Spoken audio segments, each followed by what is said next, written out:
ఏడాది పాలనలో ఎలాంటి ఇబ్బంది లేకుండా విద్యుత్ సరఫరా చేశామన్నారు డిప్యూటీ సీఎం బట్టి విక్రమార్క. కాంగ్రెస్ ప్రభుత్వం వస్తే కరెంట్ ఉండదు అని తప్పుడు ప్రచారం చేశారని ఫైర్ అయ్యారు.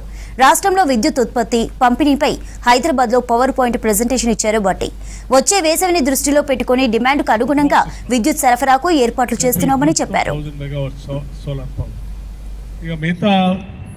ఇంకొక 3000 మెగావాట్ సోలార్ పవర్ ప్లాంట్ సంబంధించి రైతులతో చేయాలన్నటువంటి ఆలోచనతో కూడా మేము ముందుకు పోతా ఉన్నాం. ఉన్న వ్యవస్థలో గత 10 ఏళ్లలో విద్యుత్ పాలసీ లేకపోవడంతో ప్రజలు ఇబ్బందులు పడ్డారన్నారు బట్టి విక్రమార్క. తమ ప్రభుత్వం ఇబ్బందులు అధిగమించిందని చెప్పారు. గ్రీన్ పవర్ పై దృష్టి పెట్టామని తెలిపారు. సింగరేణి నుంచి థర్మల్ పవర్ పెంచుకోవాలని ప్రభుత్వం నిర్ణయించిందన్నారు బట్టి. ఒడిశాలో నైని కోల్ బ్లాక్ లో థర్మల్ పవర్ పాయింట్ ఏర్పాటుకు ప్రయత్నిస్తున్నామని చెప్పారు. హిమాచల్ ప్రదేశ్ నుంచి హైడల్ పవర్ కోసం ట్రై చేస్తున్నామని తెలిపారు. సోలార్, బ్యాటరీ స్టోరేజ్, ఇట్లా రకరకాల అవకాశాలన్నీ అట్లా చేస్తున్నాం కూడా చెప్పాం.